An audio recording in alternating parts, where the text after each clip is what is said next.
Hi, ಮನೆಯಲ್ಲಿ chicken ಪಲ್ಯ ಹೇಗೆ ಮಾಡೋದು ಅಂತ ತೋರಿಸ್ಕೊಡ್ತೀನಿ ಬನ್ನಿ. ಮೊದಲಿಗೆ ಕೊಬ್ಬರಿ, ಜೀರಿಗೆ ಹಾಕಿ ಪೇಸ್ಟ್ ರುಬ್ಕೊಳ್ಳಿ. ಆಮೇಲೆ ಅಲ್ಲ, ಬೆಳ್ಳುಳ್ಳಿ, ಕೊತ್ತಂಬರಿ, ಟೊಮ್ಯಾಟೊ ಹಾಕಿ ಪೇಸ್ಟ್ ಮಾಡ್ಕೊಳ್ಳಿ. ಅದಕ್ಕೆ ಸ್ವಲ್ಪ ನೀರು ಹಾಕಿ ಮತ್ತೊಮ್ಮೆ ಪೇಸ್ಟ್ ಮಾಡ್ಕೊಳ್ಳಿ.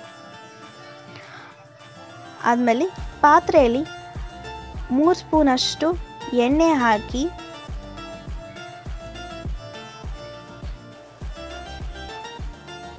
ಅದಕ್ಕೆ ಉಳ್ಳಾಗಡ್ಡಿ ಹಾಕಿ ಅದು ಮಿಕ್ಸ್ ಮಾಡ್ಕೊಂಡ ನಂತರ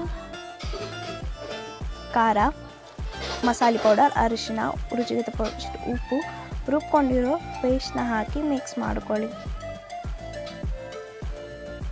ಈ ಥರ ಚೆನ್ನಾಗಿ ಕುದ್ದ ಮೇಲೆ ಪೀಸ್ನ ಹಾಕಿ ಆಮೇಲೆ ಅದನ್ನು ಚೆನ್ನಾಗಿ ಮಿಕ್ಸ್ ಮಾಡಿ. ಸ್ವಲ್ಪ ನೀರು ಹಾಕಿ ಮಿಕ್ಸ್ ಮಾಡಿ. ಆಮೇಲೆ 1 ವಿಸಿಲ್ ಆದರೆ ಸಾಕು. ಇವಾಗ ಅದ್ರ ಜೊತೆ ರೊಟ್ಟಿ ಚಲೋ ಆಗುತ್ತೆ ಅಂತ ರೊಟ್ಟಿನೂ ಕೂಡ ವಿಡಿಯೋ ಮಾಡ್ತಾ ಇದ್ದೀನಿ.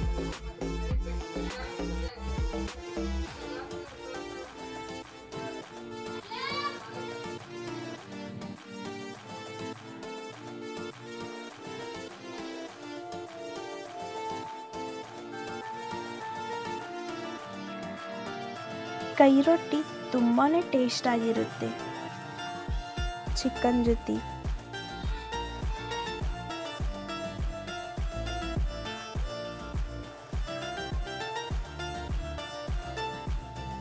ಇವಾಗ ಸ್ವಲ್ಪ ನೀರನ್ನು ಸವರಿದ್ರೆ